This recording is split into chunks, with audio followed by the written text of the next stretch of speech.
Welcome back to Church History. This is our last episode of the year and the last of our Christmas episodes. Over the month of December, we've taken a break from where we left off with our church history, the end of the Crusades and the beginning of the Inquisition, to have a little more of a happy podcast and the history of some of our most beloved Christmas music. Next week, we're going to return to where we left off. So if you're new to the podcast, it's a great time to do some binge listening and get caught up. We started with the life of Jesus Christ, and we're all the way to the end of the Crusades now. But one more history of the carols. This song was never meant to be a Christmas song. It was actually meant to be an Easter song, or a group of songs, as you're going to see. And the story is really of three men: the writer, the composer, and a sea captain. Here we go.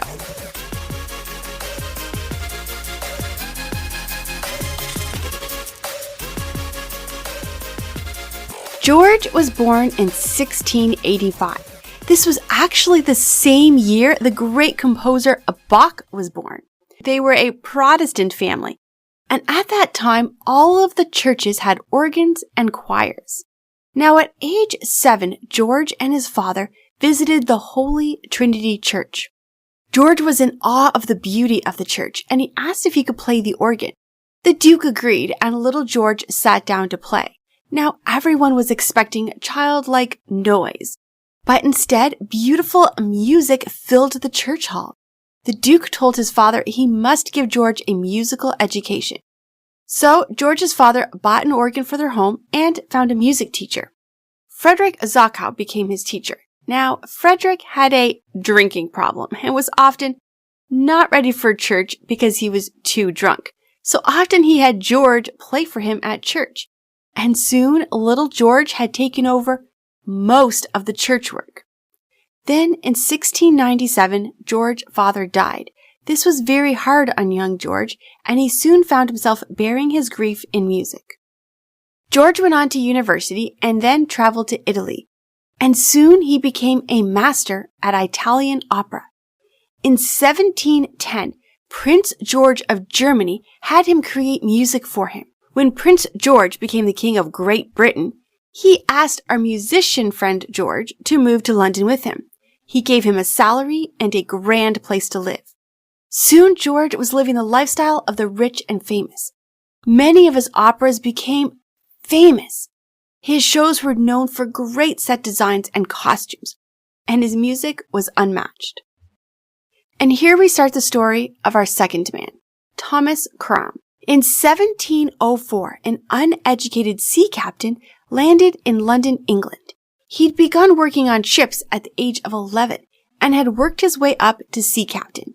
Thomas had traveled to the New World and had lived for 10 years in Massachusetts, owning and operating a shipyard.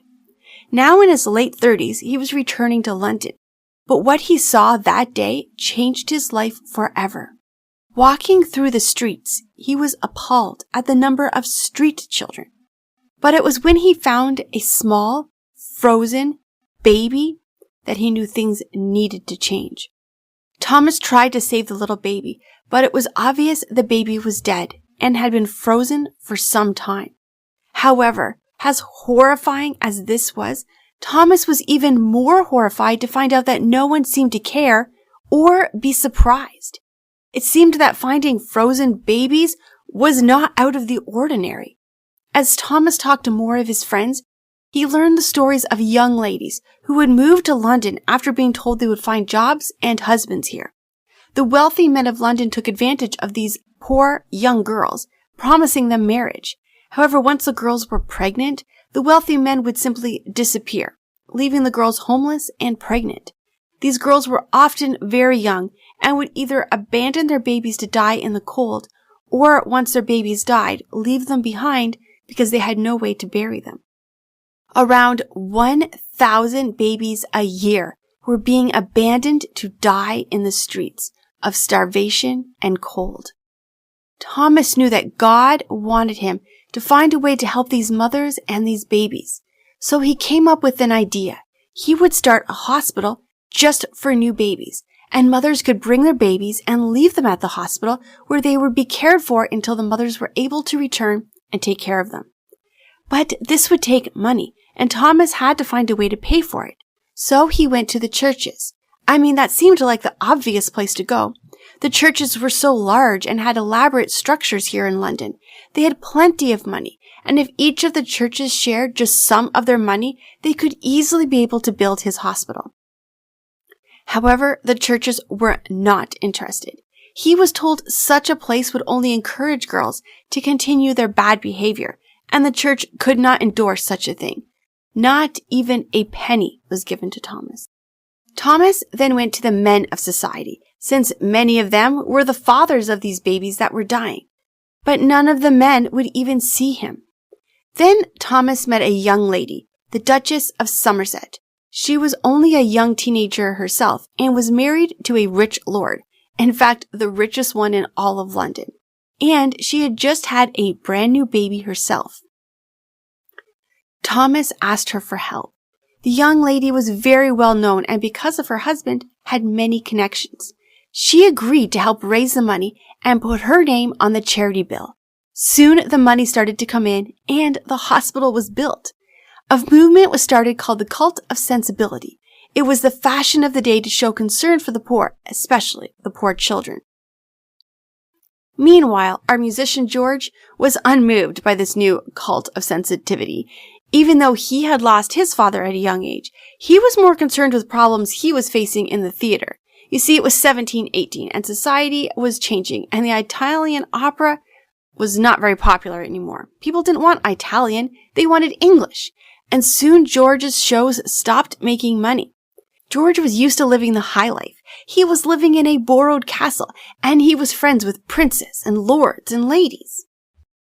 But he was forced to move into a more modest home, and it looked like he was done.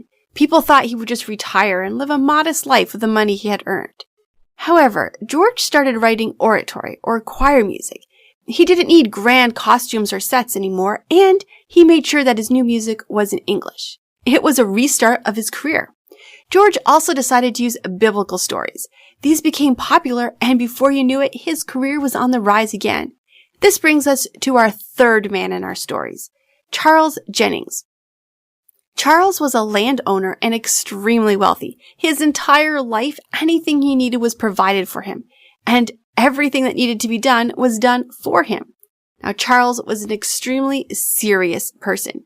He was the kind of guy who wanted to know the rules and then wanted every rule to be followed perfectly. He grew up with much time on his hands, and he was an avid reader and collector. He especially loved to collect art and music. He traveled in high society circles and was friends with great composers, such as our main character, George. Now, Charles was a Christian, and he took his Christianity as seriously as he took everything else in his life. Now, there was a movement growing in London called the Deist movement. This was a movement that said you don't need the Bible or Jesus to know God. We can know God and learn about God through science. Charles was so upset to see this belief growing amongst high society that he decided he would write an oratory for his friend George. His idea would be to write something so magnificent that all the eyes and hearts of high society would be turned back to Jesus. He imagined the oratory would be sung in a grand chapel. Charles took his Bible and began to copy out scripture. He started with the Old Testament and found every single verse that prophesied the life of Jesus. He then went to the New Testament and copied out every single verse about Jesus, right up until the book of Revelation. This was the blueprint. He then used these words he had written out as text and got to work writing his music.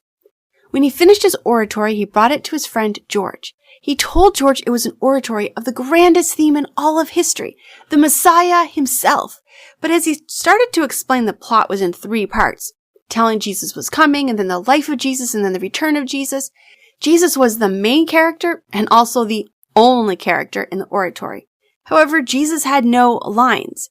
It was about him, but he never spoke. George wasn't interested. It sounded like one of Charles' silly ideas, but he took the oratory and put it on a shelf.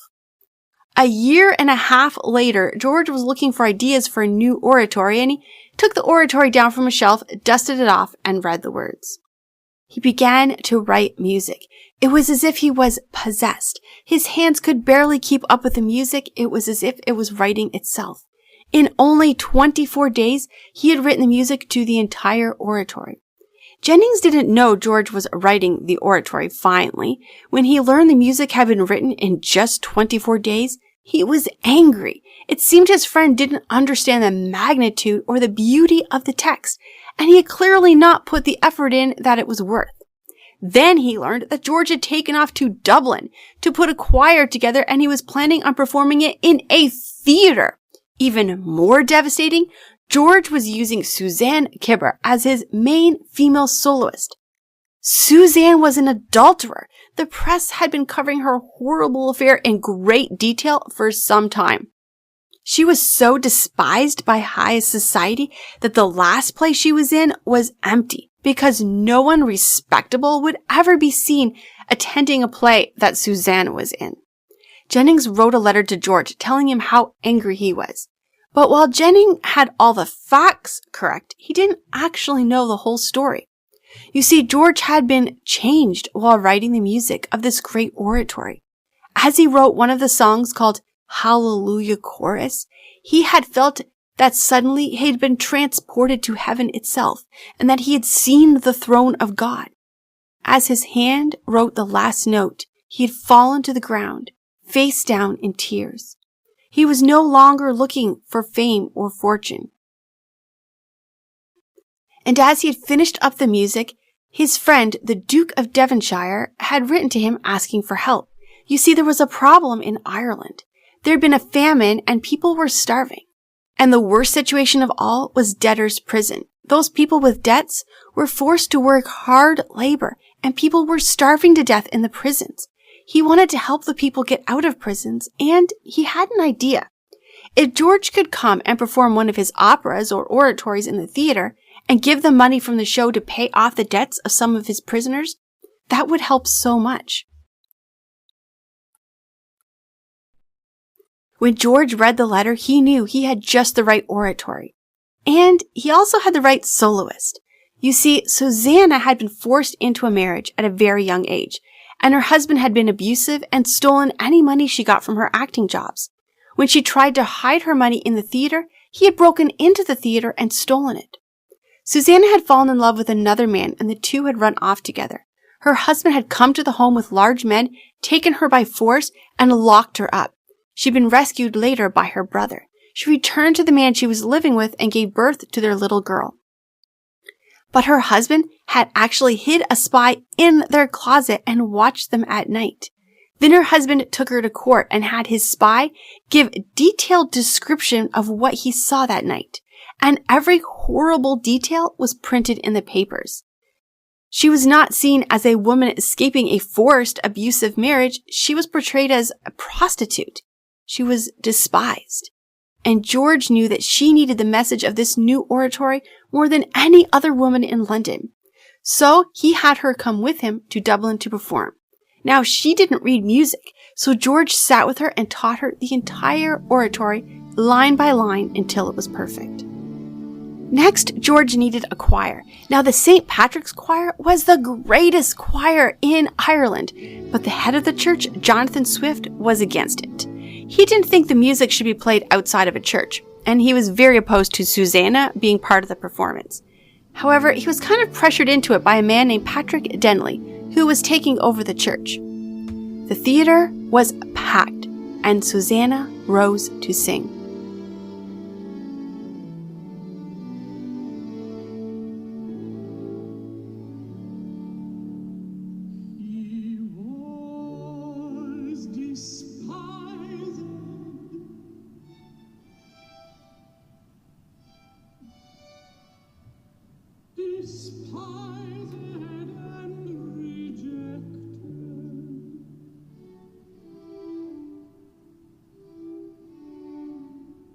The theater was in awe, and Patrick Denley stood and called out, "Woman, for this be all thy sins forgiven." Instead of doing just one performance, George stayed for months and continued to perform. He paid his musicians and singers, but he did not even take a penny for himself. Before he left, he had paid the debt of 150 prisoners, all freed and able to return home. And once he left, the choir continued to perform and pay for even more prisoners. By the time George returned to London, Jennings was no longer angry. He could see that while his plan of a great oratory sung in a grand chapel for the most elite was a great and grand plan, God's plan was so much better. In London, the oratory was played for the elite in the chapels as Jennings had imagined. It was met half-heartedly. People enjoyed the music, but there was not the heart change that had happened in Dublin. Now, there is a story of King George II attending the oratory, and as soon as the song Hallelujah Chorus started, the king stood in respect of the King of Kings. Now, the law was that if the king stood, everyone in the room had to stand as well, and so the tradition of standing for this song started. But it is unsure if this really happened, or if it's just part of the mystique of this song. Meanwhile, Thomas was still working on his hospital, and in March 25th, 1741, the doors opened and immediately every bed was filled. The mothers had to be turned away because there was just not enough room for all the babies. Unfortunately, many of the babies died in the hospital. They were already too sick to help. But with every bed that opened, hundreds of mothers were still waiting. The hospital was in desperate need for help. An artist in the area had started using the hall of the hospital as an art gallery with places for people to donate money for the hospital, making it the first open to the public art gallery in the world. George decided he was going to hold a fundraiser in the hospital, and he had his grand oratory performed at the hospital. So many tickets were sold that women were told they could not wear hoop skirts because there would just not be enough room for all the people if they wore hoop skirts. It was so well received, and the hospital raised enough money to keep its doors opened. George made the hospital the place the oratory would be performed. He never ever took even a single penny for the music, and all of the money went to the poor, the debtors, prisoners, or orphans. George eventually went blind and had to stop conducting the music, but he continued to come and listen. The last performance he sat through was just 8 days before he died. While George wrote many operas and oratories, it was just this one that would become world famous. George Frederick Handel died April 14th, 1759. While the oratory is called Messiah, it is known by most people as Handel's Messiah. However, George Handel did not write his name on the music as most musicians do. He wrote instead, under the author, To the Glory of God. Today, it is the most recognizable song in the world. It is sung worldwide, and it still touches hearts. Now, as Canadians, I need to add a little extra history about the orphans in London. More hospitals and orphanages were opened in London, and all of them were full and overcrowded. We're going to be talking about that later in our church history. But in 1872, a missionary named Dr. Thomas John Bernardo worked with the people of Canada to help solve the orphan problem in London. He asked the people of Canada to adopt the children of London. Full shiploads of children were brought to Canada, where families waited at the shipyards to meet their new children. The first shipment of children was in 1862, and the last shipment was in 1930. In total, Canadian families adopted over 100,000 children from the streets of London. And today in Canada, about 1 out of every 10 Canadians are offsprings of one of these children. September 28th is marked on our calendar as a day to honor these children.